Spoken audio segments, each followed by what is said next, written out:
Sono attese 2000 persone domenica prossima a Canale d'Agordo alla celebrazione solenne di ringraziamento per la beatificazione di Papa Giovanni Paolo I. Con il vescovo di Belluno Feltre Marangoni saranno presenti il cardinale di Venezia, il vescovo di Vittorio Veneto e il vescovo emerito Giuseppe Andric.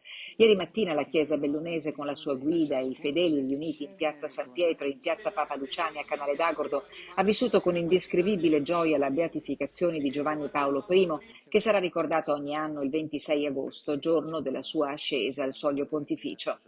Nel paese natale di Albino Luciani il via vai di devoti ieri è stato costante, oltre 500 persone hanno fatto la fila all'ufficio comunale per lo speciale annullo filatelico, altre centinaia, riferisce la Fondazione Papa Luciani, si sono rivolte agli addetti per fare apporre il timbro speciale su immagini del Beato.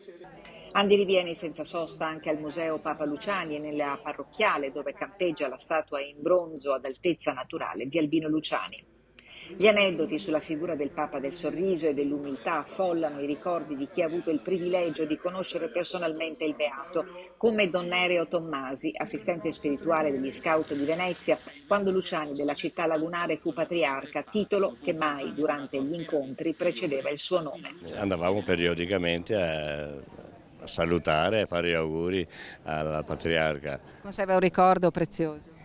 Sì, era più che altro la presenza proprio così molto paterna, per cui non si stava lì a fare il calcolo di come si voleva chiamarlo. Grande commozione anche nelle strutture sanitarie della provincia. L'ULSS Dolomiti ha comunicato che l'ospedale di Agordo sarà intitolato a Papa Luciani, uomo di fede, di studio e grande attenzione ai più fragili, esempio di umanità e di dedizione all'altro.